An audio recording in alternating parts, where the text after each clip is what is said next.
परात्पर परम अखिलेश्वर अकारण करुणा वृणालय भक्तवांछा कल्पतरु तद्विद पीताम्बरधारी तद्विद विदंदित पीताम्बरधारी भगवान श्री बालकृष्ण लाल की वांगमयी प्रतिस्वरूपा शब्दमयी प्रतिमूर्ति श्रीमद्भागवत कथा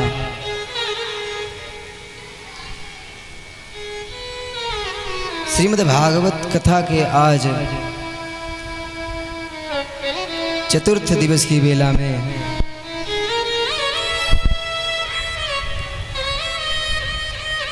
इस मंगलमयी भागीरथी कथा का आनंद लेते हुए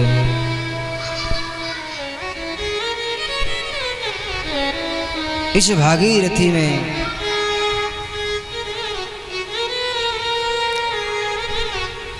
स्नान करते हुए आज 3 दिन बीत चुके हैं।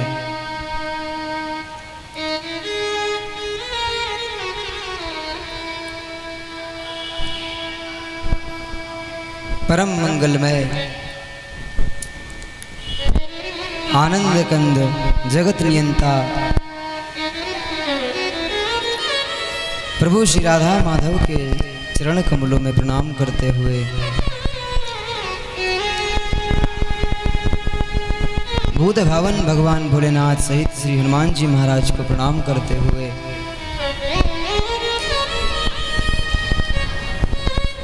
एवं इस श्रीमद् भागवत कथा के चतुर्थ दिवस अंतर्गत विराजमान समस्त श्रोता वृंद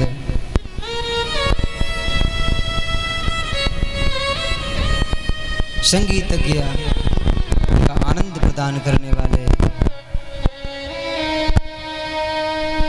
आचार्य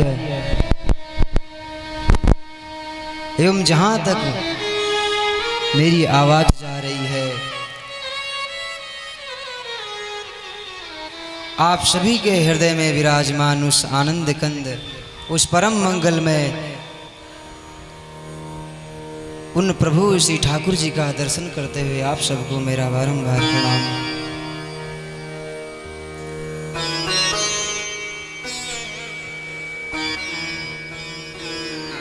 गुरु समय की कथा में हमने बड़ा सुंदर आनंद प्राप्त किया।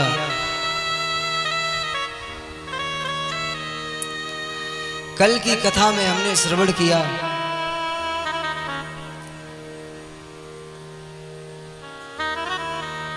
कि हर 7 दिन में मरने वाले को क्या करना चाहिए। परीक्षित ने प्रश्न किया, प्रभु म्रियमाणस्य किम कर्तव्यम। प्रश्न का उत्तर देते हुए महाराज सुखदेव जी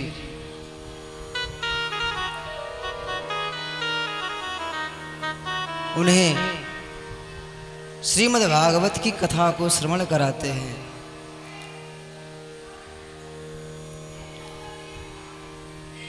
सुखदेव जी महाराज कहते हैं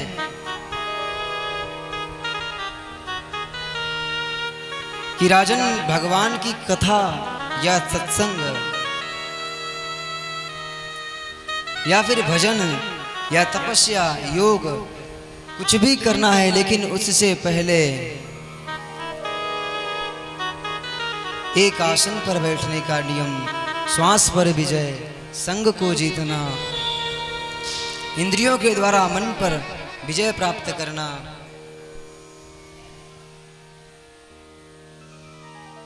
इन कार्यों को करना अत्यंत आवश्यक है।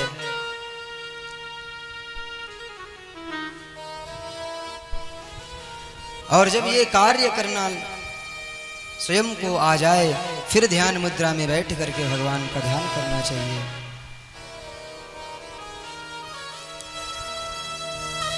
कल की कथा में आपने श्रवण किया कि जीवन में भगवान की प्राप्ति के लिए कोई आयु नहीं है।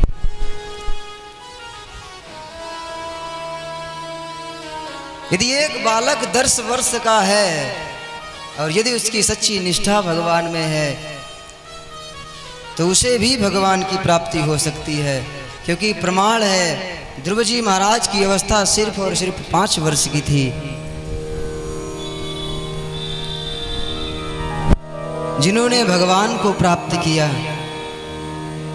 कहने का भाव यह है कि प्रभु को प्राप्त करने के लिए सच्ची लगन और विश्वास होना चाहिए।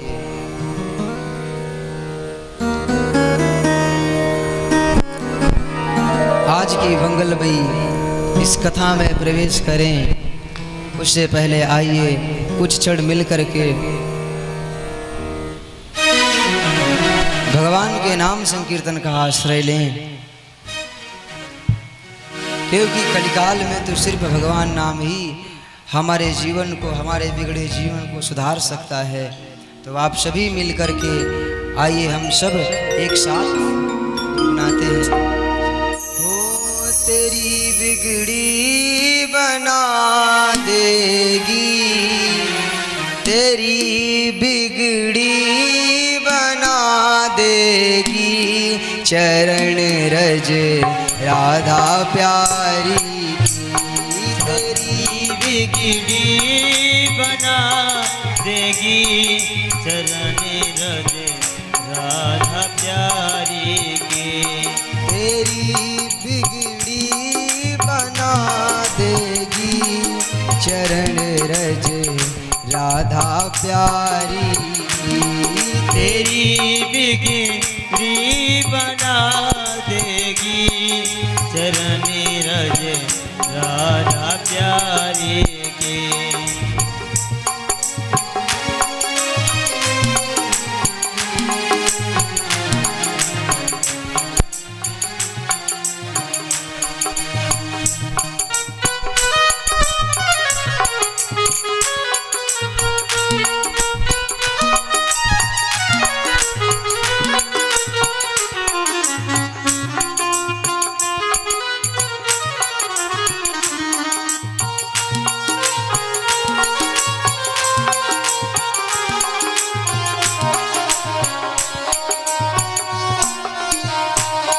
तेरे जीवन के अंधियारों में बनकर रोशनी तुझको, तेरे जीवन के अंधियारों में बनकर रोशनी तुझको, हाँ बनकर रोशनी तुझको, हाँ बनकर रोशनी तुझको, नया रास्ता दिखा देगी, नया रास्ता दिखा देगी, चरण रज राधा प्यारी की, तेरी बिगड़ी बना देगी, चरण रज राधा प्यारी की।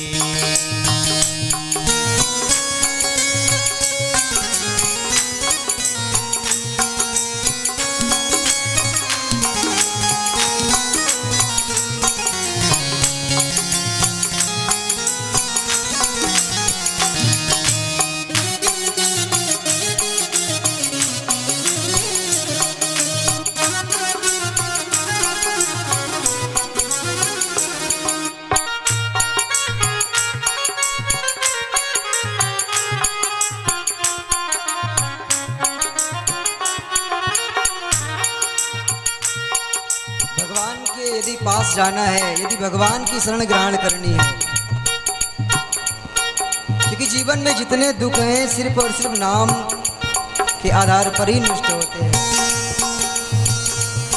दुखों के घोर बादल हो या लाखों आंधियां आए, दुखों के घोर बादल हो जलाखों आंधियां आए, या लाखों आंधियां आए, जलाखों आंधियां आए। पर क्या होगा, जीवन में कष्ट आता है, दुख आता है, लेकिन दुख में यदि भगवान की याद आती है दुख में यदि प्रभु की याद आती है तो कोई ना कोई जीवन में ऐसा व्यक्ति आता है जिसके द्वारा समस्या का समाधान होता है। इसलिए कहा तुझे सबसे बचा लेगी, तुझे सबसे बचा लेगी। चरण रज राधा प्यारी की, तेरी बिगड़ी बना देगी। चरण रज राधा रानी के, ओ तेरी बिगड़ी बना देगी। चरण रज राधा प्यारी की, तेरी बिगड़ी बना देगी। चरण रज राधा प्यारे के।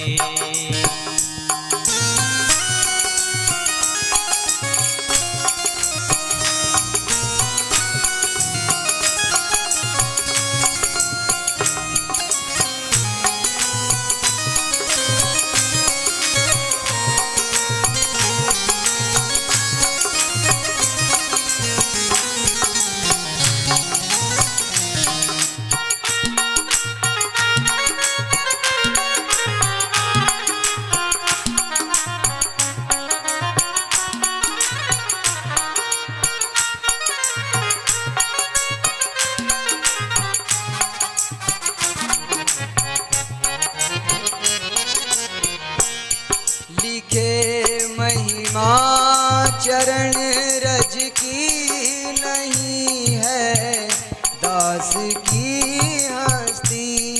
लिखे महिमा चरण रज की नहीं है दास की बस की। लिखे महिमा चरण रज की नहीं है दास की हस्ती। लिखे महिमा चरण रज की नहीं है दास की बस्ती।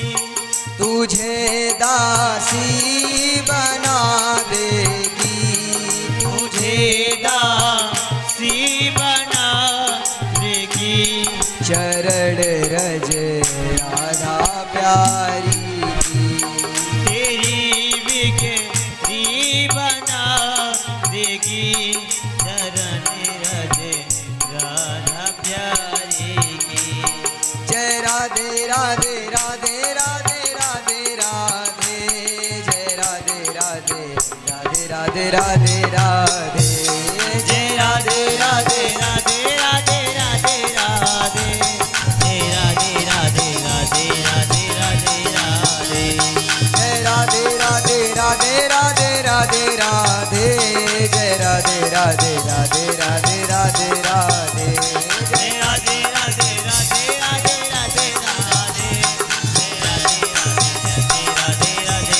राधे। तेरी बिगड़ी बना देगी।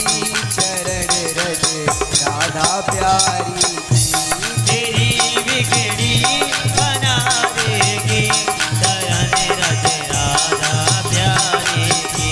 तेरी बिगड़ी बना देगी। चरण रज राधा प्यारे की। चरण रज राधा प्यारे की। तेरी राधा प्यारे की।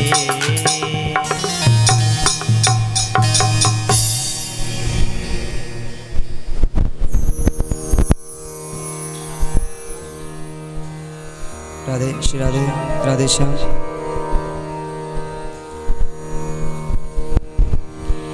बोलो श्रीमद् भागवत महापुराण की जय। तो बोल दिया करो कम से कम आप सब। श्री वृंदावन बिहारी लाल की जय। श्री अयोध्या धाम की जय।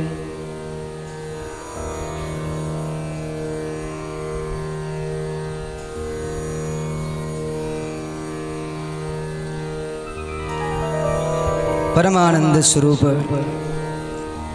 भगवान श्री राधा माधव की वांगमयी प्रतिस्वरूपा का चतुर्थ दिवस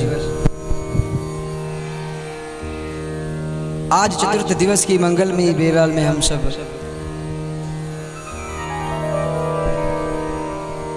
उपस्थित होकर के अपने जीवन को मंगलमय बनाने के लिए, अपने जीवन को कृतार्थ करने के लिए उपस्थित हुए। ठाकुर जी की बहुत सुंदर कृपा है। आज सत्संग का इस भागवत कथा का चतुर्थ दिवस मंगलमय प्रभु के इन कथाओं का गुणानुवाद गाते हुए एवं श्रवण पान करते हुए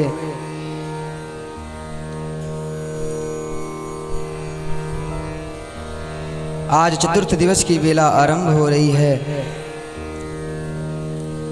श्री सुखदेव जी महाराज परीक्षित जी को समझाते हैं कि परीक्षित, जीवन में नाम से ही कल्याण हो सकता है। परीक्षित जी ने प्रश्न कर दिया, प्रभु कभी ऐसा हुआ भी है?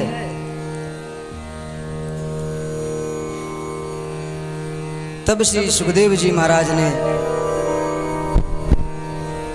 अजामिलोपाख्यान की कथा को श्रवण कराया।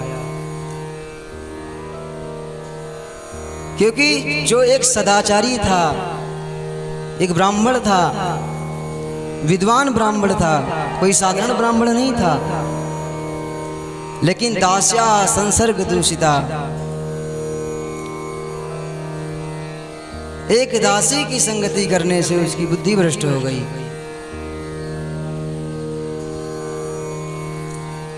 लेकिन परीक्षित, उस पतित ने जीवन में एक बार भगवान का नाम लिया, मरते समय उसके मुख से भगवान का नाम निकल गया।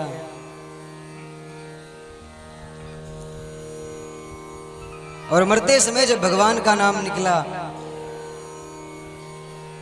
तो सिर्फ एक बार मरते समय भगवान के नाम से ही उसे भगवान का धाम प्राप्त हो गया। इस कलिकाल में दुर्गति को प्राप्त होने वाला मनुष्य यदि भगवान का नाम स्मरण कर ले तो उसके सारे पाप तत्क्षण नष्ट हो जाते हैं। परीक्षित जी महाराज ने प्रश्न किया है श्री सुखदेव जी महाराज जी से कि भगवान, मेरी एक जिज्ञासा हो रही है कि मैंने देखा है कि हमेशा प्रभु जो है जीवन में देवताओं को तो सुख प्रदान करते हैं, उनसे प्रेम करते हैं, और दैत्यों को भगवान कष्ट देते हैं। वैसे तो भगवान तो समदर्शी है। समदर्शी का मतलब होता है कि समान रूप से जो समझने वाला। और यदि भगवान की दृष्टि में दैत्य और देवता दोनों एक समान है तो फिर भगवान दैत्यों को कष्ट क्यों देते हैं? सुखदेव जी महाराज मुस्कुराए और कहने लगे, परीक्षित, भगवान समदर्शी हैं और भगवान सबसे प्रेम करते हैं। जो गति देवताओं के लिए है वो दैत्यों के लिए भी है।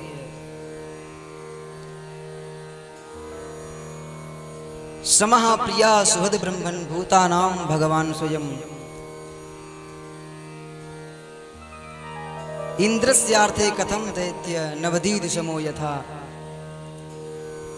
भगवान सबको समान भाव से देखते हैं, क्योंकि भगवान का काम है कि दैत्यों का कल्याण करना और देवताओं का भी कल्याण करना। क्योंकि एक ही बाण प्राण हरि लीना, भगवान ने एक ही बाण चलाया और सिर्फ इतना ही नहीं, प्राण ही नहीं लिए, कहा दीन जान ते निज पद दीना। बाण मारा, प्राणों को हरण किया, सिर्फ इतना ही नहीं बल्कि उन्हें अपना वैकुंठ धाम भी प्राप्त करा दिया।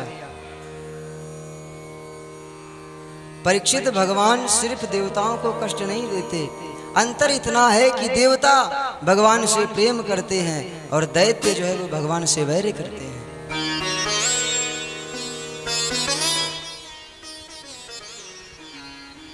लेकिन कहने का भाव यह है, ये हमें दिखता है कि देवता जो है भगवान से प्रेम और दैत्य जो है भगवान से वैर करते हैं, क्योंकि दैत्य का स्वभाव ही ऐसा है। अब किसी दैत्य के पास जा करके कोई ऐसा पुरुष हो जो पूजा पाठ बिल्कुल न करता हो, कोई ऐसा व्यक्ति हो जिसका महाराज जरा सा भी भक्ति और प्रेम, जरा सा भी उसे ज्ञान ना हो, भगवान से लगाव ना हो,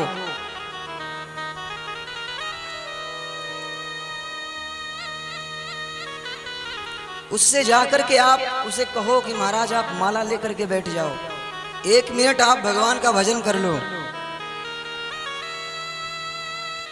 तो वो भजन नहीं करेगा, क्योंकि उसके जीवन में उसका स्वभाव ऐसा बन गया है। इसी प्रकार परीक्षित, देवता लोग तो भजन करते हैं, पूजन करते हैं, सात्विक हैं, लेकिन दैत्यों से पूजा पाठ नहीं होता। एक बार दैत्यों ने भगवान से कह दिया, प्रभु आप मुझे कष्ट देते हो, मुझे भी प्रेम करो। तो भगवान ने कहा कि मेरी माला जपना आरंभ कर दो महाराज, तुम भी नाम जप करो, तुम भी कथाएं सुनो, सो तुमसे भी मैं प्रेम करने लग जाऊंगा। तो दैत्यों ने कहा, प्रभु ये माला जपना और ये पूजा करना तो हमसे होने वाला नहीं है।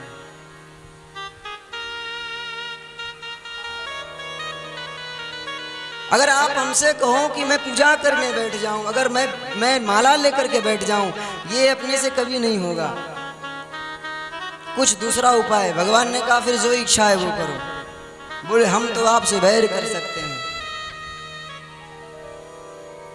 हम आपको गालियां दे सकते हैं, हम आपसे झगड़ा कर सकते हैं, लेकिन आप सोचो कि हम माला लेकर के बैठ जाएं, पूजा करने लग जाएं, ऐसा नहीं हो सकता। तो भगवान ने कहा कोई बात नहीं, जैसी तुम्हारी इच्छा, लेकिन जिस भाव से तुम मुझे भजोगे उसी भाव से मैं तुम्हें प्राप्त होऊंगा, बस अंतर इतना है परीक्षित। और जो आज तुम प्रश्न पूछ रहे हो, जिस विषय पर जिज्ञासा कर रहे हो, वही विषय आपके दादाजी महाराज युधिष्ठिर जी नारद जी से प्रश्न करते हैं। अब नारद जी महाराज उनको उपदेश देते हैं, समझाते हैं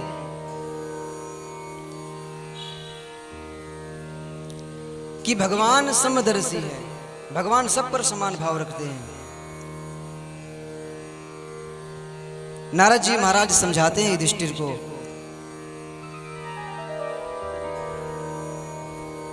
कि जिस दिन से भगवान ने हिरण्याक्ष का वध किया, उसी दिन से उसका भाई हिरण्यकश्यपु भगवान का वैरी बन गया, और उसने विचार कर लिया कि मैं इस विष्णु को कभी जीवन में छोड़ने वाला नहीं। अब भगवान से वैर करके उसने ब्रह्मा जी को सर्वस्व मान करके तपस्या की। ब्रह्मा जी प्रकट हुए, सम्मुख आए, आदेश किया, उत्तिष्ठोत्तिष्ठ भद्रम ते तपा सिद्धोऽसि काश्यप, हे काश्यप नंदन, कहो मैं तुम्हारे सामने उपस्थित हूं, तुम्हारी क्या इच्छा है। तो इस हिरण्यकश्यपु ने सीधे प्रश्न रखा, महाराज मुझे तो अमर बना दो, इस संसार में कोई भी मुझे मार ना पाए।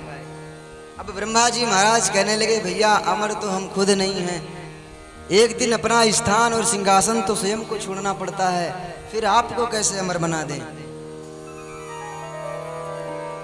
हाँ, अमरत्व की बात रही तो इसे छोड़ करके अगर आप कोई भी चीज मांगोगे उसे मैं मना नहीं करूंगा, क्योंकि तेरे जैसी तपस्या करने वाला और कोई दूसरा होगा नहीं।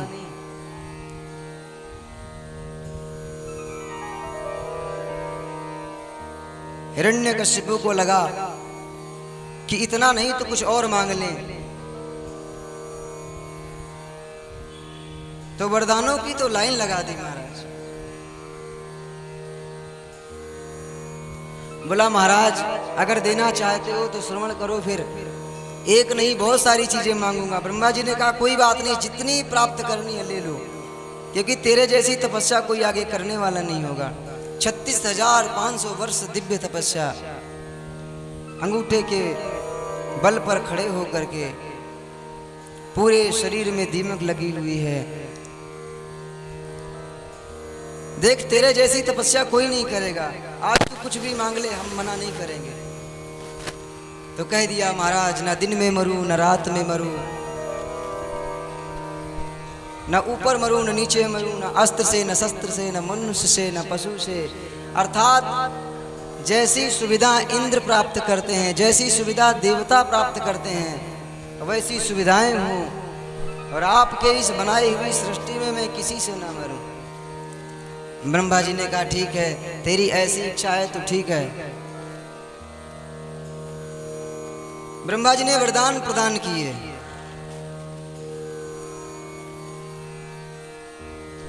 वरदान प्रदान करके ब्रह्मा जी तो चले गए, लेकिन अब तो इसको लगा कि मैं सर्वस्व प्राप्त कर लिया, मैंने, मुझे तो सब कुछ प्राप्त हो गया है। और अब अभिमान के वश आकर के प्रस्ताव रख दिया, कोई यज्ञ नहीं करेगा, कोई पूजा पाठ नहीं करेगा, कोई ब्राह्मण सेवा नहीं, कोई गौ सेवा नहीं। धर्म का बिल्कुल महाराज विरोधी हो गया। अब तो देवता परेशान हो गए, भगवान से प्रार्थना की। भगवान ने कहा चिंता मत करो, समय आएगा, और समयानुसार 4 पुत्र हुए।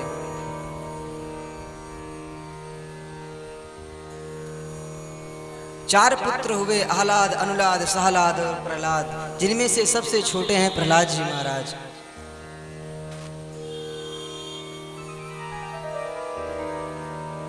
सुखदेव जी महाराज कहते हैं परीक्षित, प्रहलाद जी जब थोड़ा सा बड़े हुए तो प्रहलाद जी को महाराज पढ़ने के लिए सिंडा अमर्क जी के पास भेजा।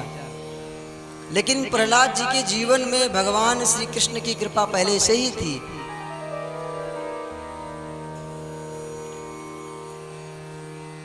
क्योंकि इनके हृदय में महाराज वो भक्ति वो पहले से ही प्रकट थी। वहां जाकर के विद्या अध्ययन के लिए जब छोड़ा, कुछ समय बीता, कुछ समय बीतने के बाद हिरण्यकश्यप को एक बार पुत्र से मिलने की इच्छा प्रकट की। सो महाराज प्रहलाद जी के पास गए, और प्रहलाद जी ने जब अपने पिता को देखा सो दौड़ करके चरणों में प्रणाम किया। अब हिरण्यकश्यप देख करके प्रसन्न हो गया, क्योंकि उसने भेजा ही ऐसे स्थान पर था, क्योंकि जहां पर कोई धर्म की शिक्षा नहीं, जहां पर सिर्फ चोरी कपट, एक दूसरे को कष्ट पहुंचाना, ऐसे स्थान पर विद्या अध्ययन के लिए प्रहलाद जी को भेजा था। लेकिन जिसकी मति को ठाकुर जी शुद्ध करना चाहें, जिसकी मति को भगवान सही रखना चाहते हैं, ये संसार कितना भी प्रयास कर ले, उसकी बुद्धि कभी भी नहीं बिगड़ती। अब इसने अपने पुत्र को गले से लगाया और गोद में बिठा करके पूछा, बेटा आज तक तूने क्या सीखा है? कोई अच्छा सा पाठ अगर याद हो कुछ सुनाओ। तो प्रहलाद जी महाराज बोले, पिताजी बहुत अच्छा पाठ याद किया है, बहुत सुंदर शिक्षा प्राप्त की है। अच्छा कौन सी बेटा शिक्षा प्राप्त की है? तो प्रहलाद जी महाराज सुनाने लगे कि तत्साधु मन्ये सुरवर्य देहिना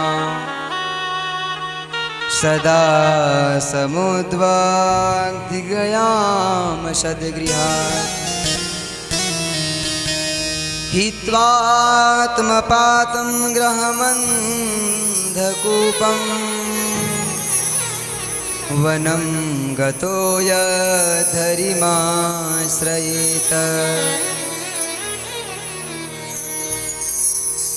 प्रहलाद जी महाराज बड़ा सुंदर वर्णन कर रहे हैं। बोले देखो पिताजी, जिस संसार को आप समझ रहे हो कि ये प्रकाशमय है, ये अच्छा है,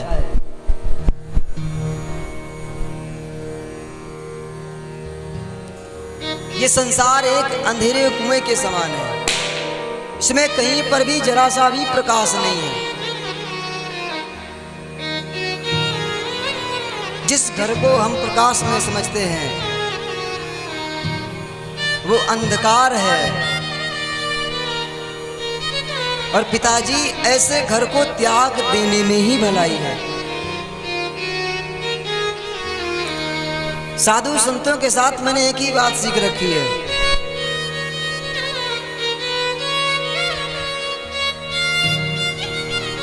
कि संसार में आकर के यदि भगवान की प्राप्ति नहीं, भगवान से प्रेमानुराग नहीं हुआ तो समझ लो सब कुछ व्यर्थ है। हे प्रभु, इस अंधेरे कुआं को छोड़ करके, इस अंधकार को छोड़ करके इससे दूर हो जाओ, भगवान से प्रेमानुराग हो जाए, यही जीवन का सार है।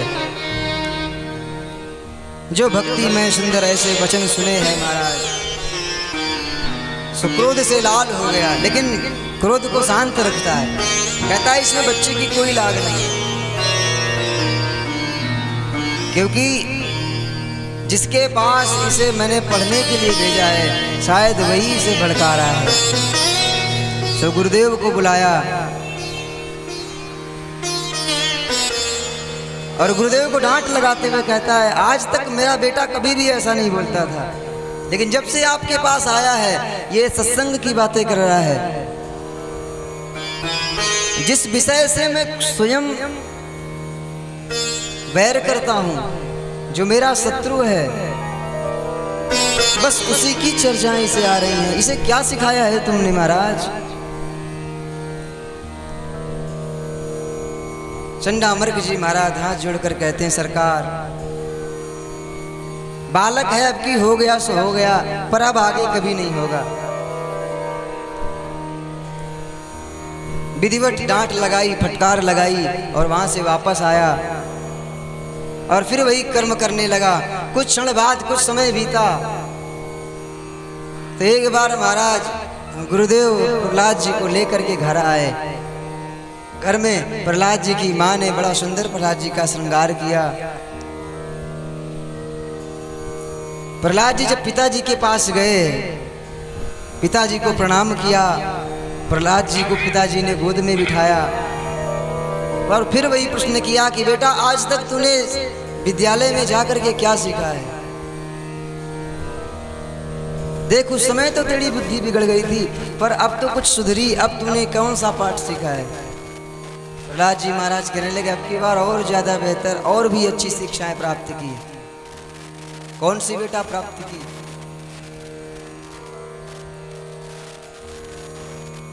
तो वर्णन करते हैं कि श्रवणम कीर्तनम विष्णु,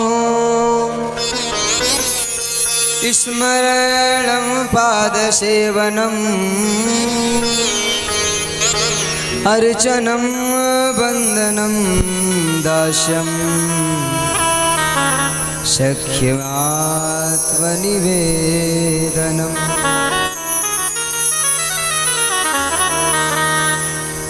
अब की बार महाराज नवदा भक्ति सुना बैठे। बोले प्रभु आज तक उस समय तो मैंने बताया था कि संसार अंधकार के समान है, लेकिन पिताजी संसार में भगवान से प्रेम करना चाहिए और भगवान को पाने के लिए 9 मार्ग हैं। कौन से हैं? बोले श्रवण, इन कानों से भगवान की कथा श्रवण करनी चाहिए। कीर्तनम, मुख से भगवान का गान करना चाहिए, भगवान की कथा, भगवान का नाम संकीर्तन। मैत्री भी करनी चाहिए तो भगवान से करनी चाहिए, सेवा भी करनी चाहिए तो भगवान की करनी चाहिए, पूजा भी करनी चाहिए तो भगवान की करनी चाहिए। अब जो महाराज नवदा भक्ति का उपदेश सुना, सो प्रहलाद जी को गोद से उठा करके पृथ्वी पर फेंक दिया। अरे इस दुष्ट को जिस वस्तु से, जिस चीज से मैंने दूर रखा, आज तो ये वही सीख करके आ गया। तुरंत गुरुदेव को बुलाया और महाराज गुरुदेव को डांट लगाते हुए कह रहे हैं कि इसको, इस बालक की कोई गलती नहीं, इसको सिखाने वाले तो तुम सभी हो। गुरुदेव कहने लगे महाराज मुझसे तो गंगा जल की कसम खाओ महाराज। मैं तो आपके सामने खड़ा हूँ। मैं आपसे कह रहा हूँ कि मैंने इसे कोई भी ऐसा उपदेश नहीं दिया। न जाने इसकी बुद्धि कैसे बिगड़ गई है। और मैं तो कह रहा हूँ कि महाराज ये तो इसने सीखा कुछ नहीं है, बल्कि ये पहले से ही सिखाया आया हुआ है। ना तो इसे मेरे सिवा कोई विद्यालय में कुछ बताता है और ना ही विद्यालय में आपकी आज्ञा अनुसार कोई आता जाता है। इसलिए महाराज इसकी बुद्धि तो पहले से ही बिगड़ चुकी है। जो ऐसा सुना सो महाराज सैनिकों को आदेश दिया, ये यहाँ पर रहने के लायक नहीं है, ले जाओ इसे अभी मृत्यु दंड दो। प्रहलाद जी को ले जा करके महाराज पहाड़ों से छोड़ा है, पहाड़ों के ऊपर से धक्का दिया, लेकिन प्रहलाद जी को कुछ भी नहीं हुआ। सर्पों के विषधर महाराज एक से एक विशाल सर्पों के बीच में डाल दिया, पर वही प्रहलाद जी का आभूषण बन गए। हाथियों के नीचे डाल दिया, सो फिर भी प्रहलाद जी को कोई कष्ट नहीं हुआ। इस प्रकार दुराग्रह को देखा सो महाराज गुरुदेव ने समझाया, अब की बार हो गया महाराज, एक बार और मौका दीजिए। अगर अब की बार नहीं सुधरा फिर तो आप जो इच्छा वो करना, एक बार मौका दे दीजिए। और दोबारा प्रहलाद जी को ले जा करके महाराज विद्यालय में छोड़ा। लेकिन इसी प्रकार एक दिन विद्यालय में महाराज प्रहलाद जी अपने परिकर के साथ क्रीड़ा कर रहे थे और क्रीड़ा करते हुए महाराज उन्हें ही शिक्षा प्रदान करने लगे।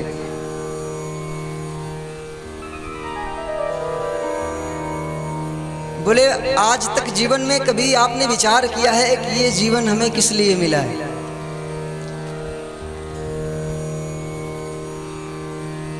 इस संसार में हम आए हैं, लेकिन सिर्फ जीवन में आकर के, इस जीवन में आकर के सिर्फ भोजन करना, शयन करना, खाना पीना, सोना और देह त्याग कर देना, सिर्फ इसीलिए यह शरीर मिला है या कुछ और भी प्राप्त करना है? सो अन्य जो बालक थे उन्होंने प्रश्न कर दिया, देख प्रहलाद मुझे तो कुछ पता नहीं है, पर अगर तुम सुनाओगे, कुछ बताओगे तो हम सब सुनेंगे। तो प्रहलाद जी महाराज आज उनको उपदेश कर रहे हैं, सिखा रहे हैं।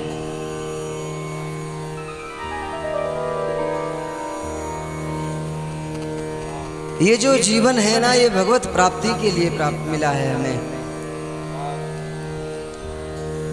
तो बालकों ने कहा प्रहलाद जी अगर भगवत प्राप्ति के लिए मिला है तो भगवान की प्राप्ति तो वृद्धावस्था में, भजन अगर करना है तो वृद्धावस्था में करना चाहिए। अरे अभी तो पढ़ने की इच्छा है, अभी तो महाराज हमारी खेलने की इच्छा है, अभी तो हमें खेलना चाहिए, पढ़ना चाहिए, विद्या अध्ययन करना है। और रही बात भजन की, पूजन की, पाठ की, तो आगे आने वाले समय में कर लेंगे। लेकिन प्रहलाद जी बड़ा सुंदर उत्तर देते हैं। एक बालक को खड़ा किया, बोले महाराज आप ये बताओ कि आप कह रहे हो कि मेरी खेलने की उम्र है, तो ये बताओ कि आपकी उम्र है कितनी? बोले मैं तो अपनी उम्र को 100 वर्ष मानता हूँ। बोले 100 वर्ष मानते हो, 50 वर्ष तो सोने में ही चले जाते हैं भाई। 12 घंटे व्यक्ति दिन में रहता है, प्रकाश में रहता है, रात्रि के समय शयन करता है, दिन में सोने वाले की तो बात अलग ही है। तो आधा समय तो हम 50 वर्ष तो यूं ही व्यर्थ कर देते हैं, उसमें से बचे 50 वर्ष तो 10 से 20 वर्ष तक विद्या अध्ययन, फिर विवाह हुआ और विवाह के बाद में गृहस्थी का चक्कर, और जब 50, 60 और 70 साल की आयु हो गई, फिर विचार करो कि 70 साल की अवस्था में एक स्थान पर बैठ करके 1 घंटे हम भजन करेंगे तो क्या उस समय बैठा जाएगा? इसलिए जो कुछ करना है इसी उम्र में करना है, क्योंकि उस समय तो महाराज कभी पैर साथ नहीं देते, कभी हाथ साथ नहीं देते, कभी नेत्रों से दिखता नहीं है, उस समय भजन क्या करेंगे हम। और अगर 100 वर्ष की आयु है तो ऐसा क्या प्रमाण है कि कल तक तुम जीवित रहोगे। किसी भी मनुष्य के पास ऐसा कोई प्रमाण नहीं है कि कल तक वो जीवित रहेगा। बुढ़ापा किसने देखा है, बुढ़ापा किसने देखा है, भजन कर मस्त जवानी में, बुढ़ापा किसने देखा है, भजन कर मस्त जवानी में, बुढ़ापा किसने देखा है।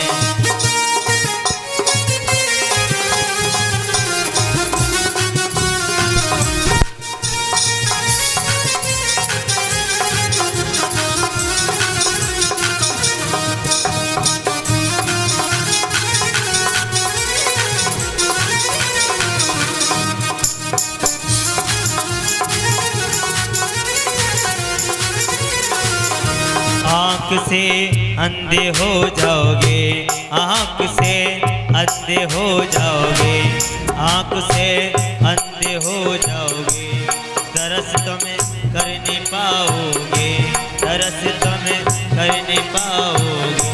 दरस करो, दरस करो। जब आंखों से अंधे हो जाते हैं, भगवान के दर्शन करना चाहते हैं लेकिन कुछ नहीं देख पाते हैं, तो दरस कब करनी चाहिए। दरस करो मस्त जवानी में, बुढ़ापा किसने देखा है, भजन करो मस्त जवानी में, बुढ़ापा किसने देखा है।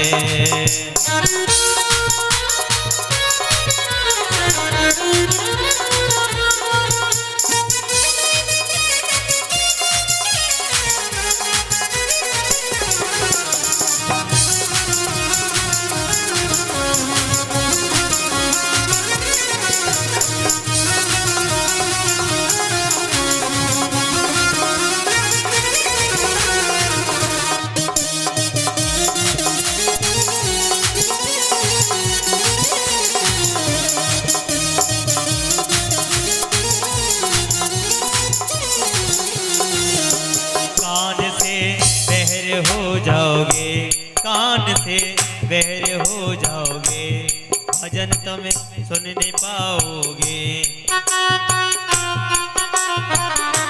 कान से बहरे हो जाओगे, भजन तुम्हें सुन नहीं पाओगे। भजन सुनो, भजन सुनो। कान से बहरे हो जाते हैं, यहाँ आते हैं, भागवत पंडाल में मंदिर जाते हैं, सुनने की इच्छा होती है लेकिन कुछ नहीं सुन पाते हैं, तो भजन कब सुनना चाहिए। भजन सुनो मस्त जवानी में, बुढ़ापा किसने देखा है, भजन करो मस्त जवानी में, बुढ़ापा किसने देखा है।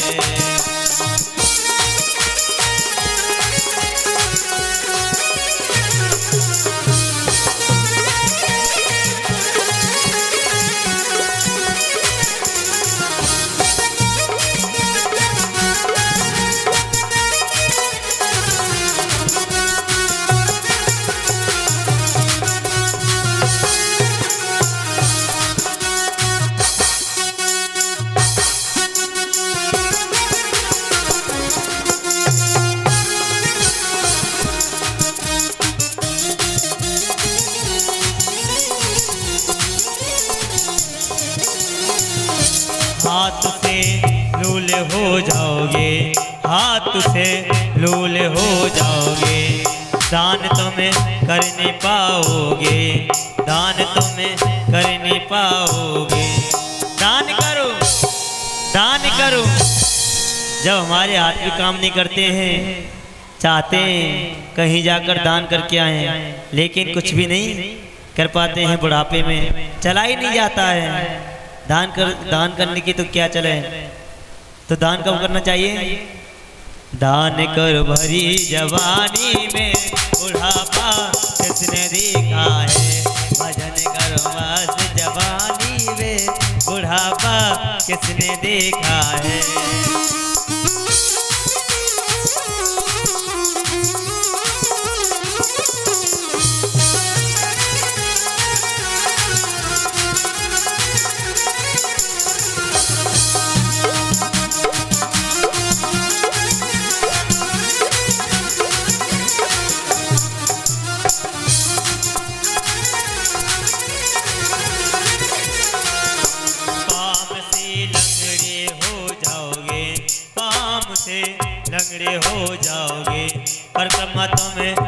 नहीं पाओगे, परिक्रमा तुम्हें दे नहीं पाओगे, पाँव से लंगड़े हो जाओगे, परिक्रमा तुम दे नहीं पाओगे।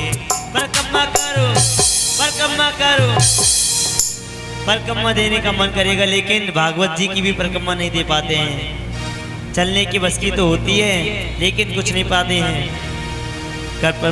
परिक्रमा करो मस्त जवानी में, बुढ़ापा किसने देखा है। भजन करो मस्त जवानी में, बुढ़ापा किसने देखा है। भजन करो मस्त जवानी में, बुढ़ापा किसने देखा है।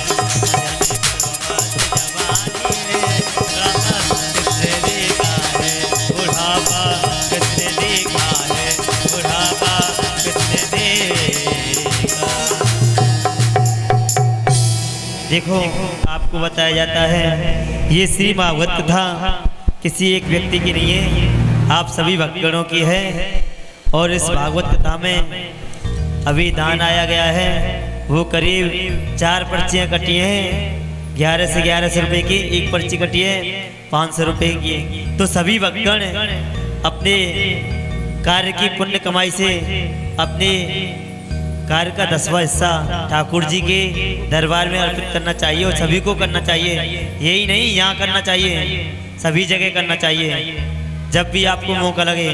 और इस पांडाल की सफाई करने के लिए आज 2 बहना आई थी हमारी, अब तो यहाँ है नहीं है, लेकिन सभी को आना है। जब भी टाइम मिले, कोई कुछ सेवा करनी है, किसी को कुछ सेवा करनी है, हाथ खड़ी करो। कौन कौन करेगा? वो झाड़ू कौन लगाएगा यहाँ आके? हाँ चलो, 3 लोग आएंगे, 4 लोग, चलो बहुत अच्छी बात है। देखो, आना चाहिए। आपके पास में मंदिर है, वहाँ जाओ, जरूरी नहीं है यहीं आओ, मंदिर है वहाँ जाओ। अच्छे कार्यों में जय जय श्री राधे, जय जय श्री श्याम, बोलो वहाँ के बिहारी लाल की जय।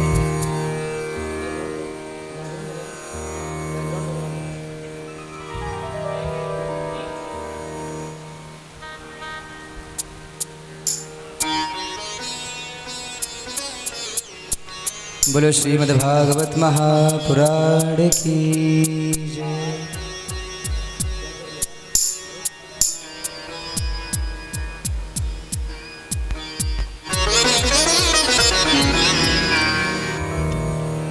महाराज श्री प्रहलाद जी महाराज उपदेश कर रहे हैं कि जीवन में यदि ये सोचोगे कि 100 वर्ष की आयु है या मेरी आयु और भी लंबी है, आगे चल करके भजन कर लेंगे या सत्कर्म कर लेंगे, तो ये कोई जरूरी नहीं है कि तुम्हारी आयु कितनी है। किसी के पास भी, किसी को भी ये नहीं पता कि मैं आगे आने वाले समय में रहूंगा या फिर नहीं। इसलिए जिस समय हो उस समय मिल करके भजन करो, क्योंकि आज से यदि याद करोगे तो शायद अंततोगत्वा प्रभु की प्राप्ति हो जाए। अब नन्हे से बालक कहने लगे, प्रहलाद तुझे देख करके भगवान की याद बहुत आती है, मन कहता है कि मैं तेरे साथ नृत्य करूं, ठाकुर जी का नाम संकीर्तन करूं, लेकिन तेरे पिता है ना, उनको देख करके हम सब डर जाते हैं। उल्टी खोपड़ी है, कब हम सबको कष्ट दे दें, कब हम सबको प्रताड़ित कर दें।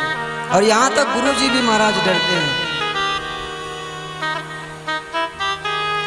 तो इस यही कारण यही है कि मैं इसीलिए तुम्हारे साथ नहीं रह पाता। प्रहलाद जी ने कहा, पिता से इतना डर लगता है तो उन प्रभु से डर नहीं लगता।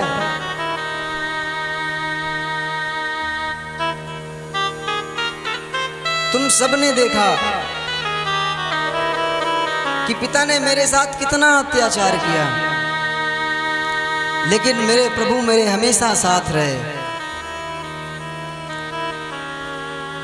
तुम सबको पता है कि गुरु जी मुझे डांटते थे कि तू ये सब कहां से सीख करके आता है,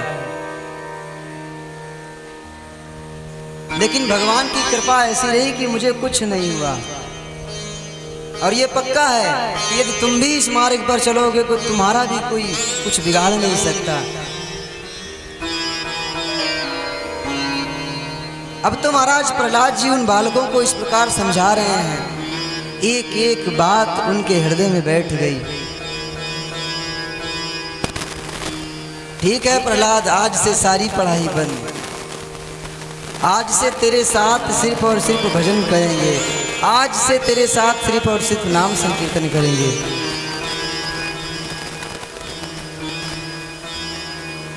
और सभी बालक मिलकर के एक साथ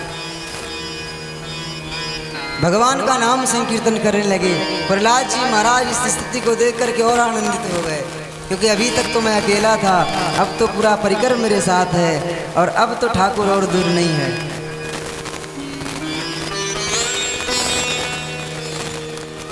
सभी बालक जब इस प्रकार नृत्य कर रहे थे, भगवान का भजन कर रहे थे, अचानक गुरु जी की दृष्टि पड़ी कि इतना शोर कहाँ से आ रहा है।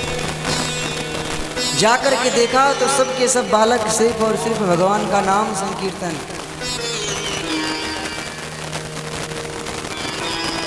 और गुरु जी सामने गए तो एक भी बालक देख करके रुका नहीं।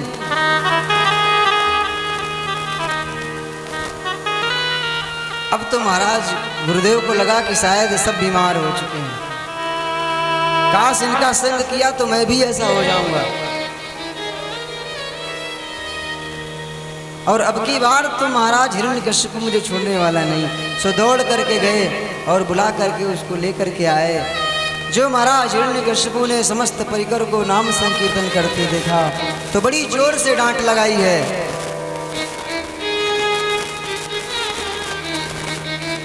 देख प्रहलाद, जिस प्रकार मैं तुझे रोज प्रतिदिन मेरे मन में यही चिंता थी कि तू महाराज मेरे उस शत्रु को याद करता है, आज तक जिससे मैंने तुझे दूर रखा तू उसी से लगता चला गया। ये तो मेरे से भूल हो गई, उसी दिन तुझे यदि मैं अपने हाथों से मार देता तो आज को ये दिन देखना नहीं पड़ता।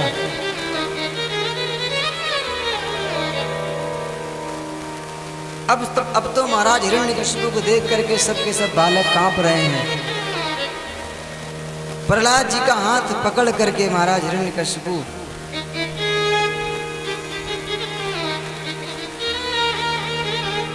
डांट लगाता है, प्रताड़ित करता है। देख दुष्ट, आज तू तो था ही ऐसा, पर तूने इस पूरे परिकर को, इन समस्त बालकों को ऐसा बना दिया है।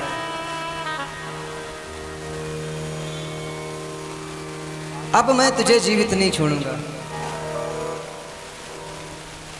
और अनेक प्रकार के अपशब्द का प्रयोग करते हुए, अनेक प्रकार की बातें कहते हुए प्रहलाद जी को डांटने लगा। कहाँ है तेरा भगवान, आज मैं भी देखूंगा। प्रहलाद जी ने कहा, प्रभु पिताजी वो हर जगह पर विराजमान है, हर स्थिति में है। अरे हर जगह पर है तो फिर मुझे क्यों नहीं दिखता, मेरे सामने क्यों नहीं आता। प्रहलाद जी समझाने लगे, पिताजी आपके ऊपर जो मोह का पर्दा पड़ा हुआ है, आपके जो महाराज ऊपर अहंकार का पर्दा पड़ा हुआ है, यदि आप भी मेरी तरह भजन करो तो आपको भी प्रभु मिलेंगे। और जो महाराज इतनी बात सुनी सो क्रोध से आंखें लाल हो गईं और प्रहलाद जी की तरफ प्रहार करने के लिए दौड़ा। आज मैं तुझे जीवित नहीं छोड़ूंगा, दिखा कहां पर है तेरा भगवान, आज तू मेरे हाथ से मरेगा। प्रहलाद जी ने इशारा किया, महाराज मुझ में भी है, आप में भी है, पूरे संसार में है, इस पूरे जगत में हर एक तिनके में है, पर मुझे क्यों नहीं दिख रहा है। प्रहलाद जी ने कहा कि इस कंब में भी है, इन बालकों में भी है, गुरु में भी है, माँ में भी है, हम में भी है, पर आपको नहीं दिखेगा, क्योंकि जब तक आपके ऊपर ये पर्दा पड़ा हुआ है, जब तक महाराज इसकी महाराज इसकी व्यवस्था नहीं होगी, तब तक ये आपको नहीं दिखने वाले। क्रोध से लाल होकर के महाराज उस खम्भ पर प्रहार करता है। प्रहलाद जी की ऐसी निष्ठा, ऐसा भाव कि खम्भ को महाराज तोड़ करके भगवान नरसिंह प्रकट हो गए। बोलो नरसिंह भगवान की जय। विधिवत महाराज इस दृश्य को दूर से महाराज गुरु देख रहे थे। भगवान प्रकट हुए और जैसे ही भगवान प्रकट हुए सोई हिरण्यकशिपु महाराज भगवान पर टूट पड़ा और इस प्रकार भयंकर युद्ध आरंभ हुआ।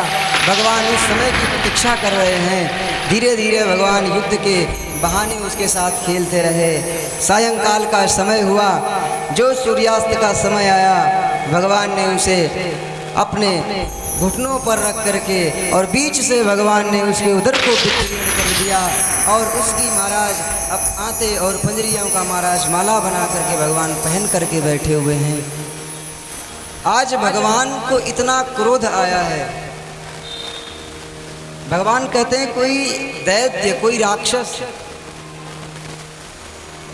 कोई नास्तिक यदि मुझे स्वयं को मुझे कुछ कहे मैं बर्दाश्त कर लेता हूं, लेकिन यदि मेरे भक्त को कोई कष्ट देता है, यदि मेरे दास को कोई कष्ट देता है, उसे मैं कभी किसी काल में भी क्षमा नहीं करता।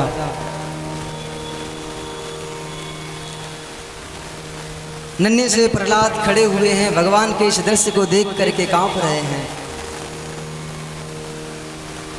देवता लोग तो भगवान की स्तुति करने के लिए भी नहीं आए।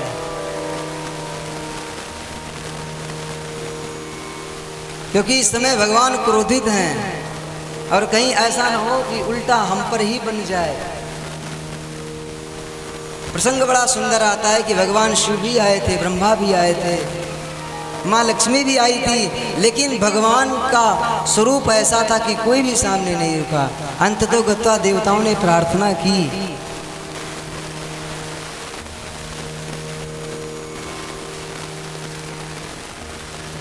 कि हे प्रहलाद, अब ठाकुर जी को आप ही मना सकते हो, क्योंकि आपके लिए इन्होंने ऐसा वेश धारण किया है। जा करके इन्हें शांत करो। नन्हे से प्रहलाद जा करके भगवान के चरणों के पास खड़े हुए हैं। भगवान ने प्रहलाद जी को उठा करके गोद में बिठाया और अपनी जिह्वा से चाट रहे हैं। जैसे एक गाय अपने बछड़े को महाराज चाटती है प्रेम से, वैसे ही भगवान अपनी गोद में बिठा करके जिह्वा से प्रहलाद जी को चाटने लगे। इस दृश्य को देख करके देवता और दैत्य, देव गंधर्व बड़े प्रसन्न हुए, सुंदर पुष्पों की वृष्टि की। प्रहलाद जी महाराज भगवान की गोदी से नीचे आए और हाथ जोड़ करके बड़ी सुंदर स्तुति की।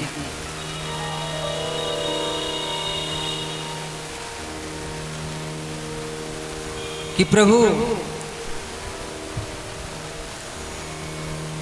आपकी कृपा ऐसे ही हमेशा जीवन भर बरसती रहे। ब्रह्मा दया, अर्थात ब्रह्मा जो है ना, ब्रह्मा आदि देवता हमेशा आपका गान करते हैं। ब्रह्मा दया सुरगड़ा मुनयोत सिद्धा सत्यवताम मचतांगता भई। महाराज ब्रह्मा आदि देवता हमेशा आपका गान करते हैं, आपकी स्तुति करते हैं। नाराध तुम पुरगणई नदुनाप विप्रो किम तोष्टुमर हति समय हरि रूप जाते। ब्रह्मादि देवता सिद्धि मुनि गंधर्व किन्नर आपकी स्तुति करते हैं। ये प्रहलाद भी आपको बारंबार प्रणाम करता है और ऐसी कृपा प्रभु आपकी हमेशा हम पर बरसती रहे। हे प्रभु, ये मैं स्वयं जानता हूँ कि आपकी प्राप्ति के लिए धन की, ऐश्वर्य की, संपत्ति की, योग की, तप की जरूरत नहीं है। आपकी प्राप्ति के लिए तो सिर्फ भक्ति चाहिए, आपकी प्राप्ति के लिए तो सिर्फ प्रेम चाहिए। क्योंकि ज्ञान का विषय होगा तो एक बार आप महाराज विचार करेंगे।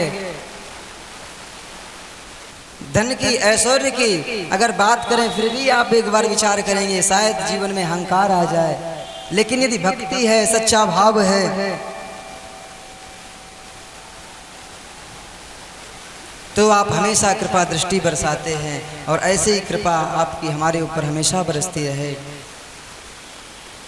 भगवान ने प्रहलाद जी से कहा, प्रहलाद शायद मैंने तेरे पास आने में देर कर दी, न जाने इस दुष्ट ने तुम्हें कितना कष्ट दिया। आज मैं तुमसे प्रसन्न हूँ, आज तुम्हारी जो इच्छा है सो मांगो, मैं तुम्हें वरदान प्रदान करूँगा। तो आज प्रहलाद जी महाराज इतना सुंदर वरदान मांगते हैं। कहते हैं प्रभु मुझे तो आप मिल गए हो, मेरी कोई इच्छा नहीं है, लेकिन जिसको आज आपने, जिसके आपने प्राण लिए हैं, आज आपने उस परम धाम को भेजा, उसे सदगति प्रदान कर देना। ऐसा सुन करके भगवान के नेत्र सजल हो गए कि जो दुष्ट दिन भर जीवन भर जिस महाराज प्रहलाद को कष्ट देता रहा, अरे प्रहलाद तेरे जैसा पुत्र किसी के भी वंश में हो जाए तो महाराज 21 पीढ़ियों तक, उन 21 पीढ़ियों को मोक्ष प्राप्ति हो जाती है। अरे जो पिता तुझे हमेशा जीवन भर कष्ट देता था, आज उसके लिए ही तूने सदगति मांग ली। भगवान ने महाराज सुंदर वरदान दे करके आज महाराज प्रहलाद जी के उस भक्ति को कृतार्थ किया है और प्रहलाद जी के महाराज उस भाव को शुद्ध किया। बोलो श्रीमद् भागवत महापुराण की। इस प्रकार कहने का भाव सुखदेव जी महाराज परीक्षित जी को समझाते हैं कि परीक्षित, क्षमा प्रिया सुहृद ब्रह्मन अर्थात भगवान समदर्शी हैं। भगवान ने हिरण्यकश्यप का वध भी किया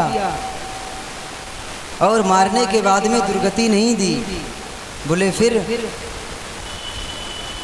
दुर्गति नहीं, उसे सदगति प्रदान कर दी, उसे अपना धाम दे दिया। अब इसमें कौन सा संशय है कि भगवान देवताओं को सुख देते हैं और दैत्यों को कष्ट देते हैं।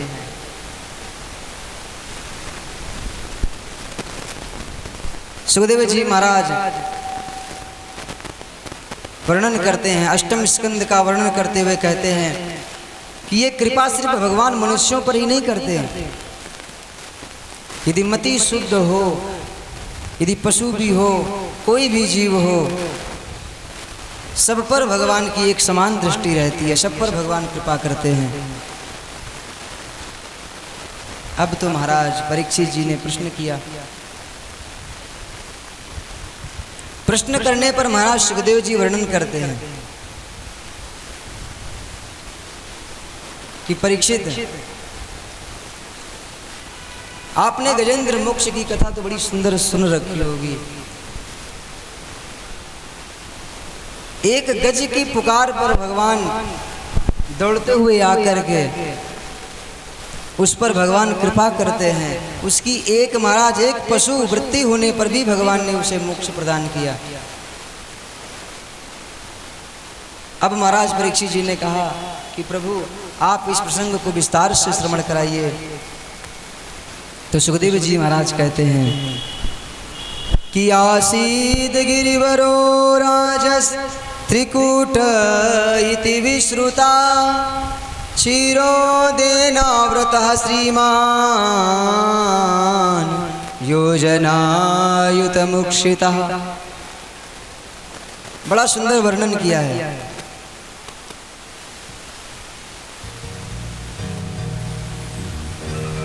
बोले क्षीर सागर से सटा हुआ, एक क्षीर सागर से सटा हुआ त्रिकूट नाम का पर्वत था।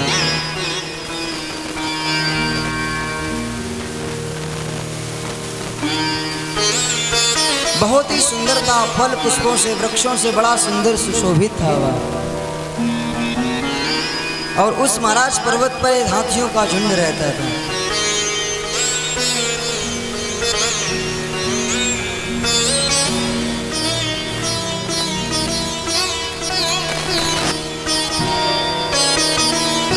लेकिन परीक्षित समस्त परिकर के साथ वहां पर गजेंद्र जो एक हाथी था वह बहुत अभिमानवश, बहुत अभिमान में पड़ा हुआ था।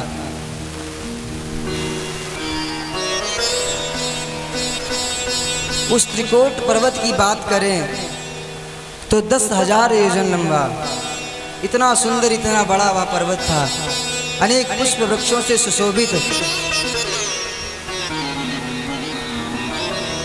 एक बार गजराज ने अपने परिकर के साथ विचार किया, चल करके जल ग्रहण किया जाए। तो समस्त परिकर के साथ जाकर के उस त्रिकूट की तलहटी में एक सरोवर था, वहां पर जल पिया, जल ग्रहण किया और स्नान की इच्छा हुई। सो महाराज समस्त परिकर के साथ उसमें क्रीड़ा करने लगा। परीक्षित यहाँ तक बात तो समान थी, क्रीड़ा करते करते उस महाराज स्थान पर एक ग्राह भी रहता था और ग्राह को लगा कि मेरे इस स्थान को अपवित्र कौन कर रहा है।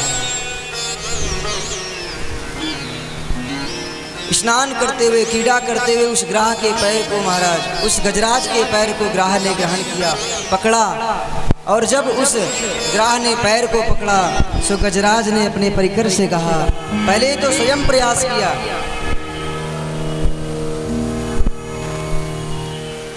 लेकिन जब महाराज सफल नहीं हुआ तो परिवार से कहा। परिवार ने भी प्रयास किया और परिवार ने प्रयास किया, जब परिवार से भी कुछ नहीं हुआ तो अंततः गत्वा एक एक छोड़ करके वापस जाने लगे।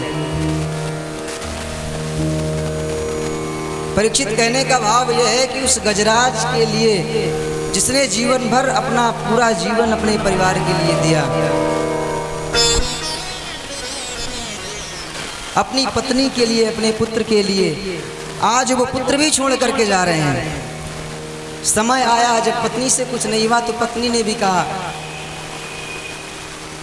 देखिए महाराज पुत्रों को देखने वाला कोई है नहीं और अब तो जाना पड़ेगा। सो पत्नी भी छोड़ करके चली गई। परीक्षित इतनी कथाओं को श्रवण कराने के बाद भी फिर भी मैं ये कह रहा हूँ कि संसार में जब सारा परिवार, सारा संसार साथ छोड़ देता है तो साथ सिर्फ और सिर्फ कृष्ण ही देते हैं, सिर्फ और सिर्फ भगवान ही देते हैं।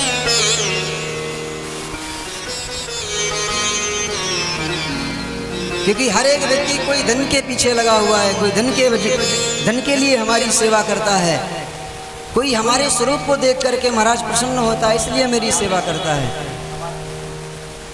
कोई हमारे पद को देख करके सेवा करता है। और विचार करो यदि हमारे पास ऐसा कुछ भी न हो,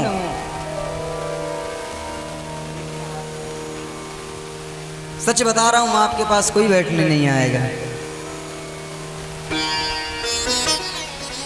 आज गजराज को याद आया कि प्रेम मैंने सारे संसार से किया, प्रेम सच्चा कहीं मैंने पाया नहीं।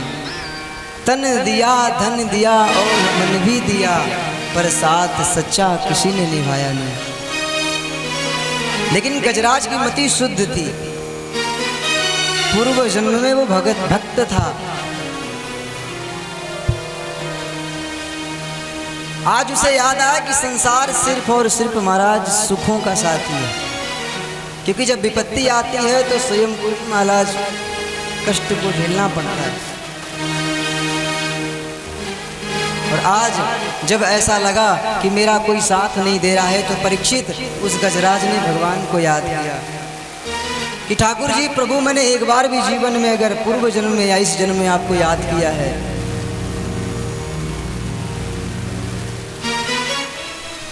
तो आज मेरी रक्षा करो। और बड़े भाव के साथ सुंदर श्लोक में स्तुति की है कि नमो भगवते तस्मै यतये तच्चिदात्मकं पुरुषायादि बीजाय परेशाय विधीमहि।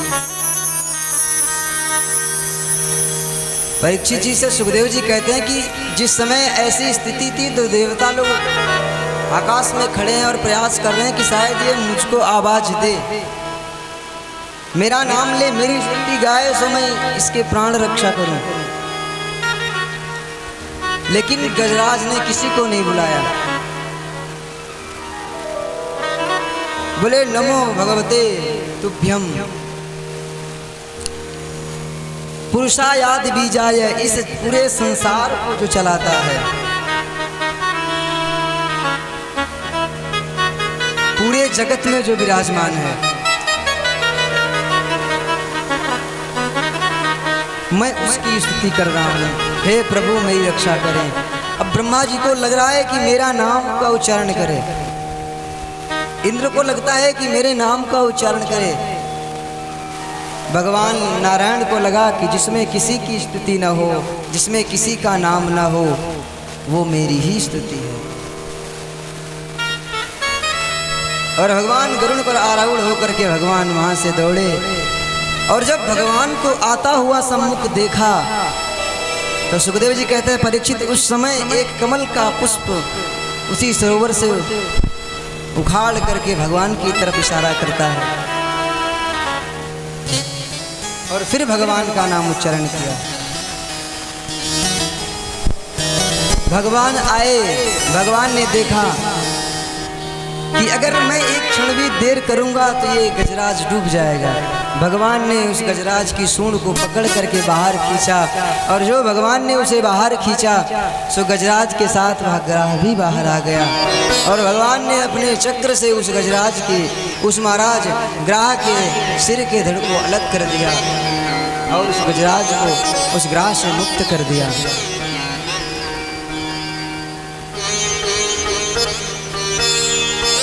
गजराज ने बड़ी सुंदर भगवान की स्तुति की है। परीक्षित जी महाराज प्रश्न करते हैं, प्रभु प्रार्थना तो की थी गजेंद्र ने, फिर भगवान ने उद्धार की बात तो पहले उद्धार इस ग्राह का कैसे किया? ये बात मेरी समझ में नहीं आई। सुखदेव जी महाराज समझाते हैं, परीक्षित भगवान ने ग्राह का उद्धार इसलिए पहले किया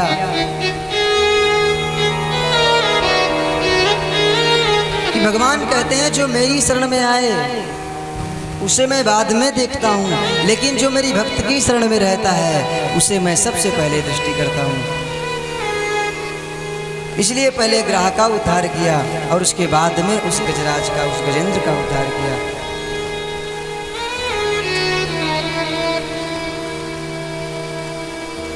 परीक्षित, ये जरूरी नहीं कि मनुष्य जीवन ही मिला है तभी जाकर के तुम्हें भगवान की प्राप्ति होगी।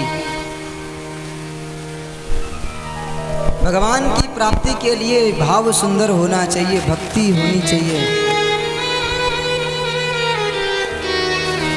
वर्णन करते हैं गजराज और उस ग्राह का, तो सुखदेव जी महाराज कहते हैं, परीक्षित ये दोनों जो है ये महाराज गंधर्व थे। ये ग्राह जो है ये हुहु नाम का गंधर्व था।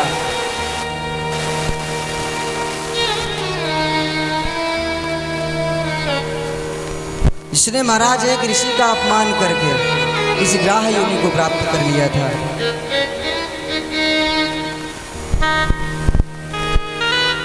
परीक्षित, एक बार देवल ऋषि स्नान कर रहे थे। अब गंधर्व का काम होता है कि दूसरे को प्रसन्न करना, तो जब कभी कोई स्नान करने आता था तो जल के अंदर जा करके उसके पैरों को पकड़ना, उससे क्रीड़ा करना इन गंधर्वों का काम था। लेकिन एक बार ऋषि स्नान कर रहे थे और उनके साथ भी इसने ऐसा किया। एक बार तो ऋषि कुछ नहीं बोले, लेकिन फिर जब दोबारा इसने ऐसा कृत्य किया तो उन्होंने श्राप दे दिया कि तुझे ज्यादा पैर पकड़ने का शौक है, जा तू ग्राह बन जा। अब तो उनसे प्रार्थना की, और जब प्रार्थना की तो ऋषि ने कहा कोई बात नहीं, ऐसे ही पैर पकड़ते रहना, एक दिन पैर पकड़ने से ही भगवान तुम्हें प्राप्त हो जाएंगे।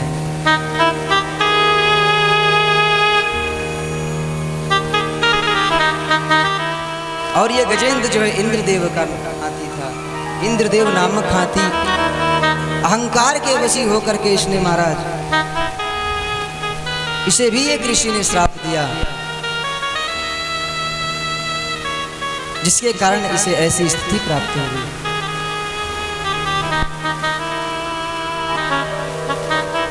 अब महाराज परीक्षित जी से सुखदेव जी कहते हैं कि आपने प्रश्न किया कि भगवान समदर्शी हैं, समान भाव से सबको देखते हैं। यदि भगवान समान भाव से देखते हैं तो भाव भी समान है। दैत्यों को कष्ट देते हैं, देवताओं से प्रेम करते हैं, इस बात को भी मैंने तुम्हें समझाया। और ये जरूरी नहीं कि मनुष्य शरीर ही प्राप्त हो फिर भगवान मिले।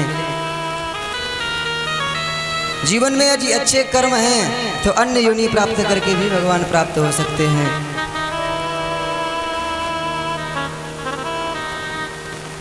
इस प्रकार महाराज गजेंद्र के ऊपर भगवान ने कृपा की। इस गजेंद्र की कथा सुन करके जीवन में शिक्षा प्राप्त होती है।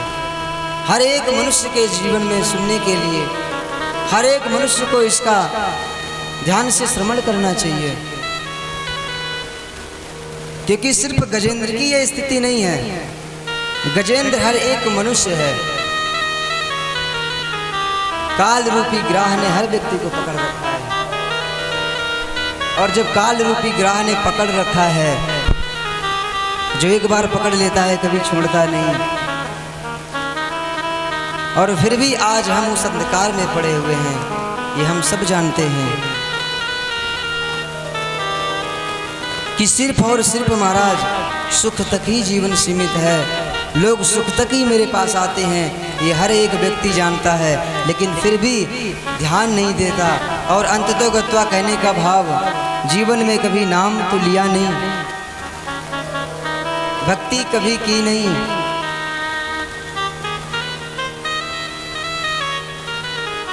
तो भगवान का धाम कैसे प्राप्त हो जाएगा? इसलिए हर एक मनुष्य इस कथा से जुड़ा हुआ है।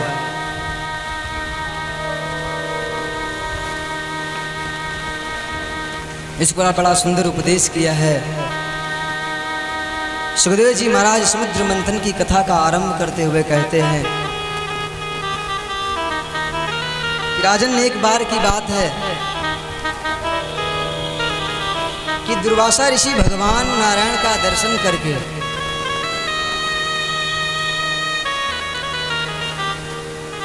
भगवान का दर्शन करके जा रहे थे कि उन्हें इंद्र से भेंट हुई। इंद्र को देखा तो प्रसाद रूप में जो भगवान ने माला दी थी वो इंद्र को महाराज पहना दी, और इंद्र ने वो माला लेकर के वो माला अपने सिर से उतार करके हाथी के मस्तक पर रख दी। और हाथी का तो स्वभाव है, पशुओं को तो ज्ञान नहीं है। उस हाथी ने उस माला को लेकर के पैरों तले कुचलना आरंभ कर दिया। ये बात महाराज दुर्वासा ऋषि को अच्छी नहीं लगी। उन्होंने श्राप दे दिया कि जिस महाराज धन वैभव संपत्ति के विषय में डूबे हुए हो, जाओ ये सब तुमसे दूर हो जाएगी, तुम श्रीहीन हो जाओ। अब समस्त देवताओं के साथ मिल करके महाराज ब्रह्मा जी के पास गए।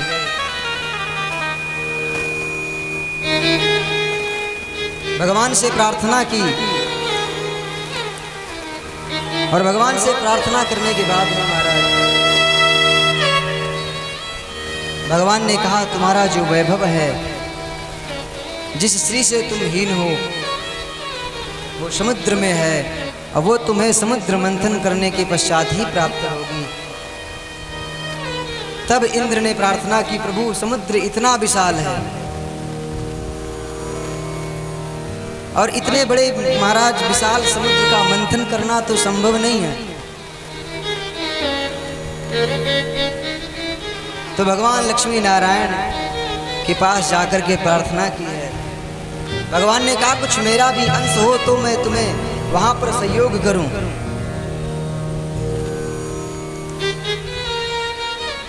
भगवान से प्रार्थना की, वासुकी नाग की महाराज रस्सी बना करके मंदराचल पर्वत को लेकर के आए हैं। सारी व्यवस्थाएं हुई, समुद्र का मंथन आरंभ किया। लेकिन जैसे ही महाराज उस पर्वत को रखा, सो पर्वत सो डूबता ही जा रहा है। भगवान समझ गए कि अब कुछ होने वाला नहीं, इसलिए भगवान ने कच्छप अवतार धारण किया। बोलो कच्छप भगवान की। और उस महाराज पर्वत को अपने पीठ पर धारण करके भगवान उसे ऊपर लेकर के आए। देवताओं के साथ मिलकर के निवेदन करके समुद्र मंथन का कार्य आरंभ किया। समुद्र मंथन का कार्य आरंभ किया। तो सर्वप्रथम सुखदेव जी महाराज कहते हैं अमृत तो निकला नहीं, वहाँ पर तो उल्टा हुआ, विष निकल पड़ा। और जब इतना भयंकर विष निकला, सो देवता दैत्य छोड़ करके वहाँ से भागने लगे। अब इंद्रादि देवता महाराज परेशान हो गए।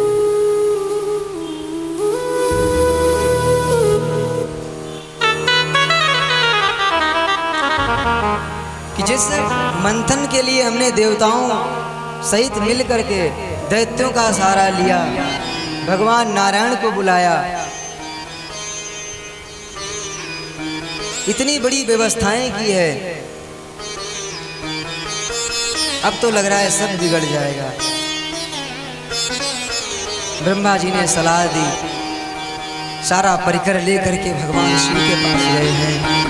कैलाश पर्वत पर जो महाराज महादेव जी ने देखा कि देवता समुदाय आया हुआ है, सो भगवान शिव ने पूछा, कहो देवताओं किस प्रकार आना हुआ। अब हाथ जोड़ करके समस्त देवता महाराज भगवान से प्रार्थना करते हैं, भोलेनाथ से कहते हैं कि प्रभु कि देव देव महादेव भूतात्मन भूत भावना त्राहिना शरणत पन्ना त्रैलोक्य दहनाद विषाद।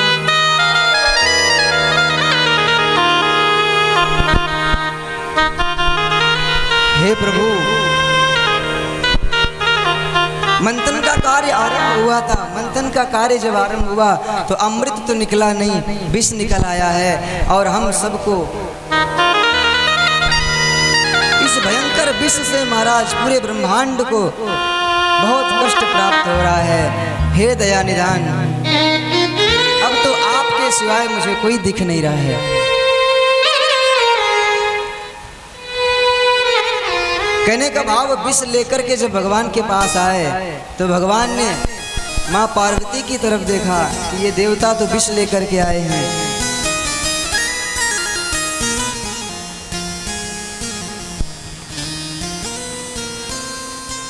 कहने का भाव है कि परामर्श लेना चाह रहे हैं कि इसे पान किया जाए कि नहीं। तो आज मैया कहती, प्रभु जिसमें पूरे जगत का कल्याण हो, जिसमें संसार का कल्याण हो, हे नाथ आप वही करिए। तो आज भगवान अपने दोनों हाथों को एक साथ जोड़ करके तथा करतली कृत्य हाथों को एक पास कर करके भगवान ने कहा, ठीक है देवताओं, यदि मेरे विष पीने से संसार का कल्याण होता है तो मैं विष पीऊंगा। और आज भगवान ने उस विष को स्वीकार किया। विष पीते समय परीक्षित भगवान ने राम नाम का आश्रय लिया, क्योंकि रा कहने से मुख खुलता है।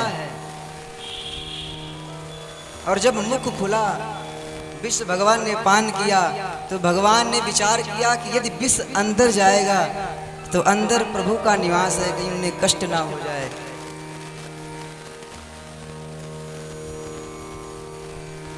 सो महाराज भगवान ने कंठ में ही उस विष को रोक लिया और माँ कहने से मुख बंद हो जाता है। राम नाम का आधार लेकर के भगवान ने उस समस्त विष को पी लिया।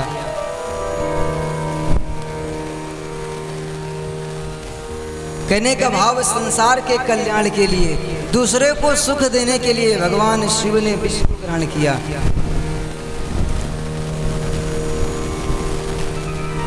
इसलिए जीवन में महाराज परोपकार सबसे बड़ा धर्म है।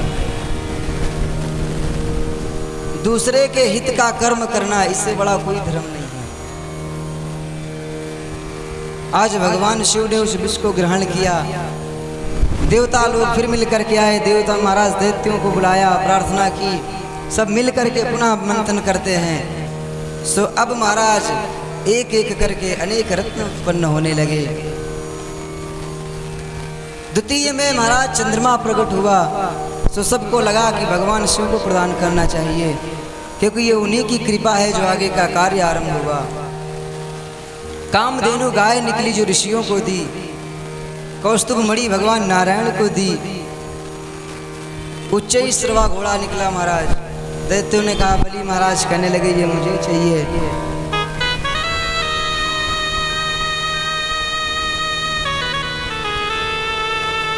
उसी मंथन से ऐरावत हाथी निकला जो इंद्र ने लिया।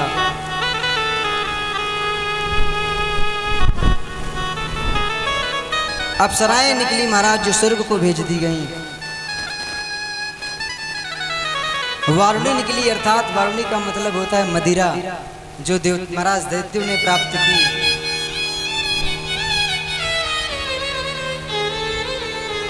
और 8वें में महाराज लक्ष्मी जी का प्रादुर्भाव हुआ।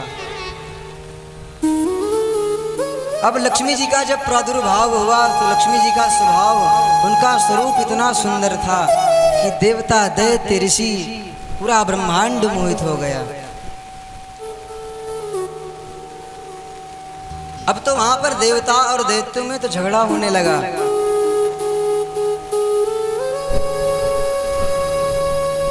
तो उस समय महाराज भगवान ने समझाया, देखिए ये कोई बांटने वाली वस्तु तो है नहीं, ऐसा करते हैं सब एक तरफ से बैठ जाओ। और ये तो प्रारब्ध जिसका जैसा है। इन देवी को जो भी पसंद आ जाएगा, वो दैत्य हो या देवता हो या ऋषि हो, जो इनको अच्छा लगेगा ये उसे ग्रहण करेंगी, वही इन्हें प्राप्त कर सकता है। क्योंकि अगर कोई बांटने वाली वस्तु हो तो बांट दी जाए। तो भगवान का यह हमारा विचार सबको अच्छा लगा। ऋषियों का समाज बैठा हुआ है, दैत्यों का समाज है, देवताओं का है, सभी प्रसन्न हो रहे हैं कि शायद ये जो लक्ष्मी जी के हाथ में माला है ना, ये मेरे ही गले में आने वाली है। दैत्यों की महाराज लाइन में गई, से विचार किया इनको तो बुद्धि भी नहीं है, इनका स्वभाव ही दैत्य है, इनकी शरण लेने से कोई फायदा होने वाला नहीं।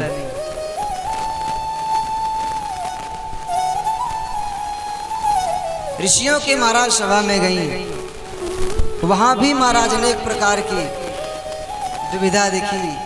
देवताओं के पास भी गई, पर लक्ष्मी जी विचार कर रही हैं कि मैं इतनी सुंदर हूं, ये सब लगातार मुझे देख रहे हैं। हर एक देवता और दैत्य चाहता है कि मैं इन्हें प्राप्त कर लूं, लेकिन जिसने ये परामर्श दी है वो मुझे नहीं दिख रहा। जब ध्यान से देखा, थोड़ी दूर पर भगवान बैठे हुए, लक्ष्मी माँ ने देखा कि सारा पूरा परिकर मुझे देख रहा है, मेरे स्वरूप को देख रहा है, लेकिन ये मुझे क्यों नहीं देख रहे हैं।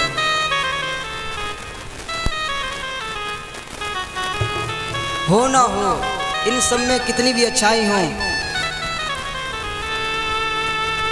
पर मुझे लग रहा है कि मेरे योग्य तो सिर्फ वही है। तो दैत्यों को, देवताओं को छोड़ करके आज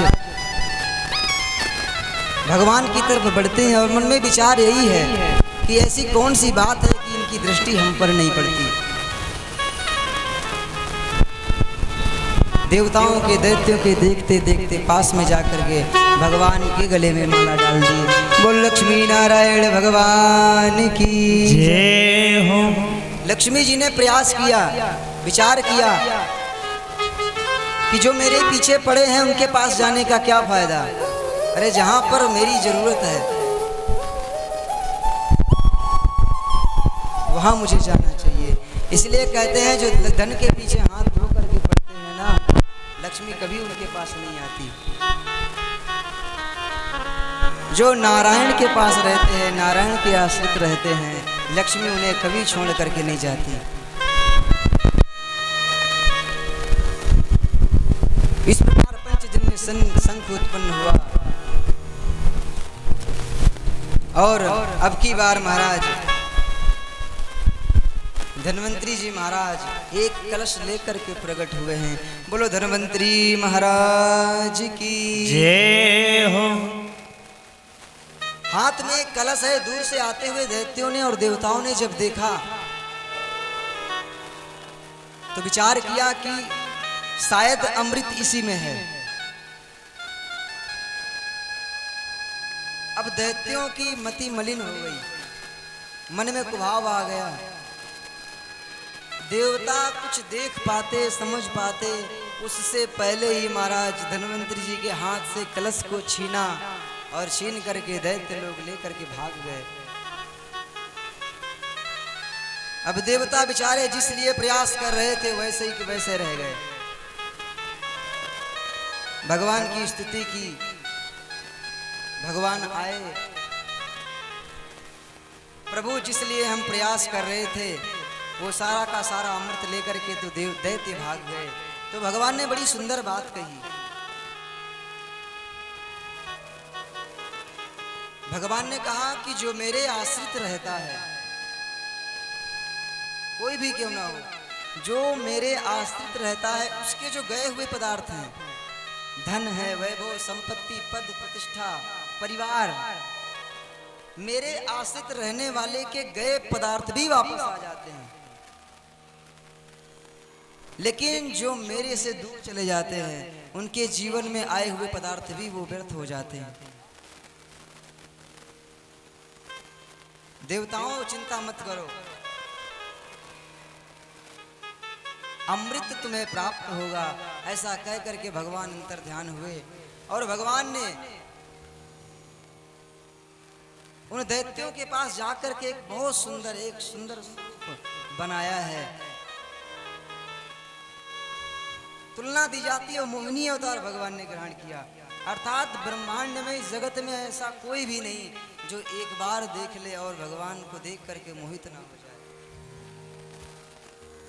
इतना सुंदर भगवान ने स्वरूप बनाया। सुंदर भगवान के केस, सुंदर नेत्र हैं। भगवान के उस स्वरूप को देख करके महाराज इंद्रादि देवता भी मोहित हो जाएं। कि भगवान जानते थे कि यही चांस है जिससे हमें ऐसा ये अमृत प्राप्त हो सकता है। बड़ा सुंदर वेश बनाया है भगवान ने। वर्णन करते हैं सुखदेव जी महाराज।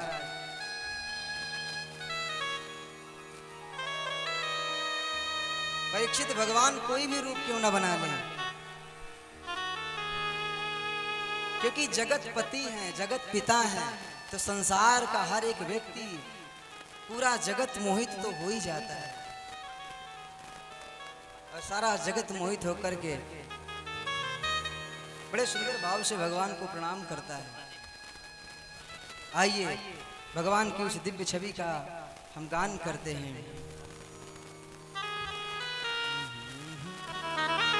ओ तेरी मंद मंद मुस्कनिया पे, ओ तेरी मंद मंद मुस्कनिया पे, बलिहार प्यारे जूं, बलिहार प्यारे जूं। ओ तेरी मंदी मांदी मुस्कनिया पे, तेरी मांदी मांदी मुस्कनिया पे, बलिहार प्यारे जो, बलिहार प्यारे जो।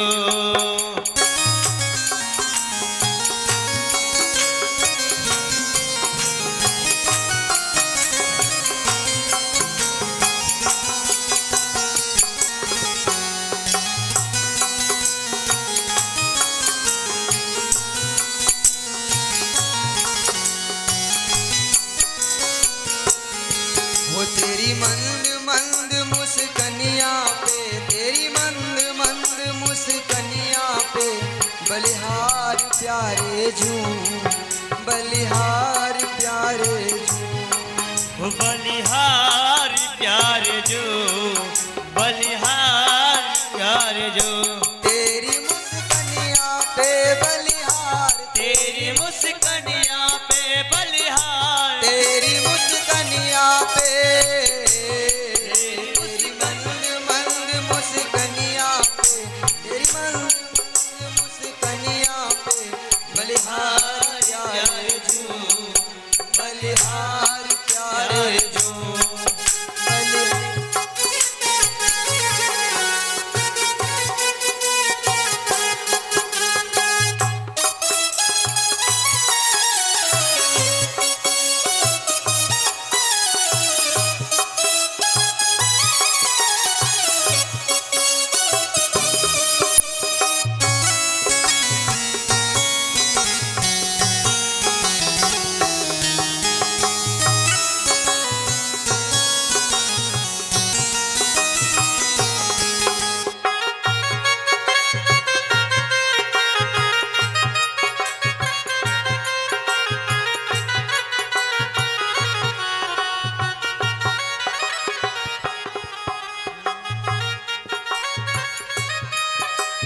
तेरे बाल अजब घुंघराले लटके ये काले काले। तेरे बाल अजब घुंघराले लगते हैं प्यारे प्यारे। तेरे बाल अजब घुंघराले लटके ये काले काले। तेरे बाल अजब घुंघराले लगते हैं काले काले। ओ तेरी मोर मुकुट लटकनिया पे, तेरी मोर मुकुट लटकनिया पे। ओ तेरी मोर मुकुट लटकनिया पे, तेरी मोर मुकुट लटकनिया पे। बलिहार प्यारे जूं, बलिहार प्यारे जूं। बलिहार प्यारे जू, बलिहार प्यारे जू। तेरी मुस्कनिया पे बलिहार, तेरी मुस्कनिया पे बलिहार। तेरी मुस्कनिया पे बलिहार, तेरी मुस्कनिया पे बलिहार। तेरी मुस्कनिया पे, तेरी मंद मंद मुस्कनिया पे। तेरी मंद मंद मुस्कनिया पे बलिहार प्यारे जू, बलिहार प्यारे जू।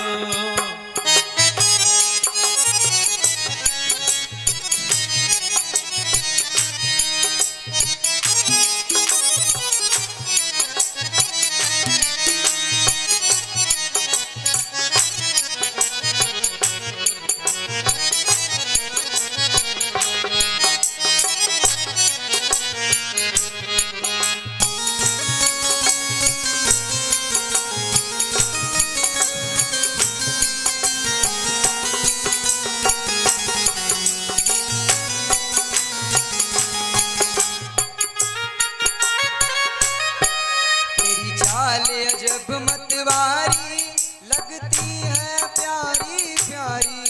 तेरी चाल अजब मतवारी लगती है प्यारी प्यारी। तेरी चाल अजब मतवारी लगती है प्यारी प्यारी। तेरी चाल अजब मतवारी लगती है प्यारी प्यारी। भगवान जब चलते हैं तो ऐसा लग रहा है कि मानो पुष्प पर चढ़ रहे हैं।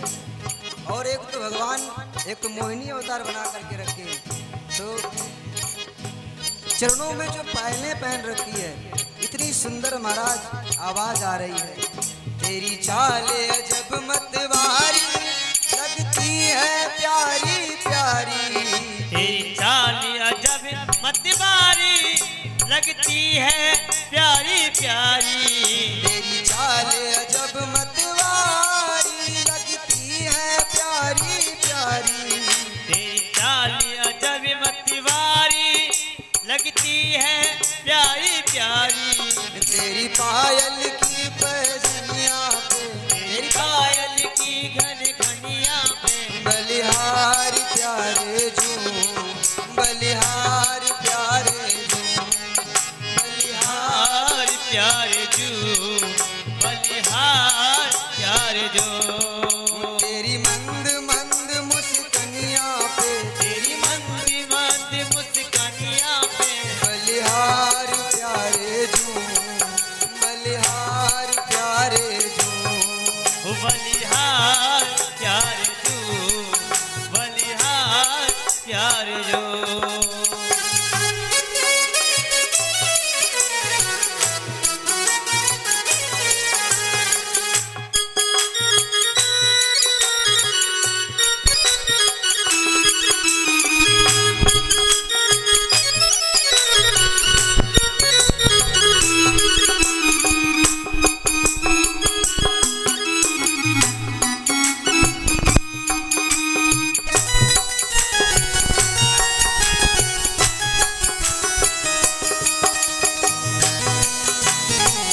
जूं बलिहार प्यारे जूं ओ बलिहार प्यार जो बलिहार प्यार जो बलिहार प्यारे जूं बलिहार प्यारे जूं बलिहार प्यार जो बलिहार प्यार जो ओ तेरी मंद मंद मुस्कनिया पे तेरी मंद सिकनिया पे तेरी मंद